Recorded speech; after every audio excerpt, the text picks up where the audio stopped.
Hey guys, welcome back to another episode of Many Tribes, One Kingdom. It's your friend John here with today's 5 minutes in church history video. So we're doing the city of Jericho today. Let's jump right into it. Jericho is a city in the Bible that plays a lot of importance. We first see it in the conquest of the Promised Land by Joshua and the Israelite army. And everybody knows that story.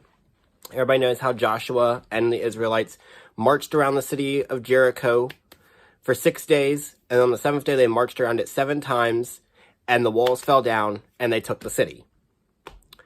Jericho is believed to have been more of a military outpost. It was very vital in the taking of the Promised Land because it served as a border protection.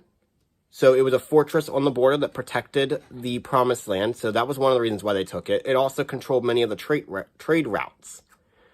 So Joshua takes Jericho. Now, Jericho does show up again throughout the Old Testament. For instance, King David sends his men there to let their beards regrow after they've been disgraced. The prophets Elijah and Elisha are seen in Jericho. Elisha, in particular, is seen in Jericho several times.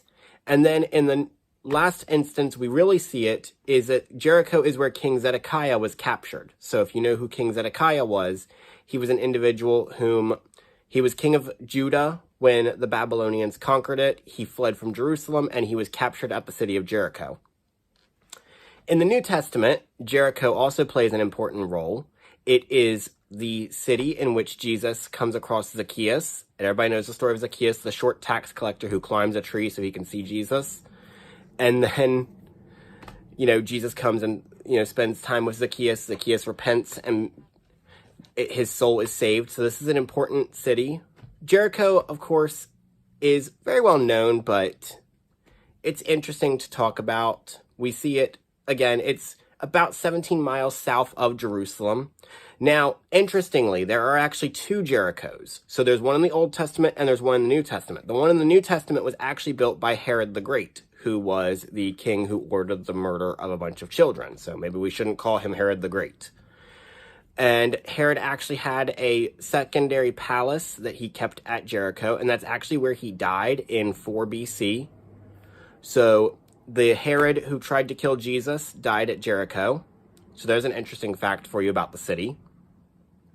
Jesus heals 2 blind men at the city of Jericho. And if you go there today, it's actually the two Jerichos, they're not that far from one another. They're about a mile apart, and both of them are listed as Jericho.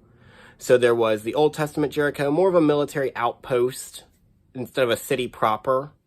We seem to think of it as a city with thousands upon thousands of people, and it was more like a military outpost containing soldiers and stuff like that. So it wasn't exactly like Jerusalem. But in the New Testament, it was an actual city which Herod had built. And if you go to Israel today, you will see Jericho. It covers both cities are actually listed as Jericho, so that's an interesting fact for you guys. And that's really it. So Jericho is one of those cities, we see it all the time. It does play some significance in the story of Scripture, and it's something to talk about. So I hope you guys have enjoyed this. It's a really short video for you guys today. I hope you've enjoyed it. If you enjoyed it, please do subscribe, hit that like button, share this video with your friends. If you haven't already, please do subscribe. We do videos on church history, we do videos about Scripture, we do videos about the church of today, and you're not going to want to miss them. So thank you guys for tuning in. Have a great day, and God bless you.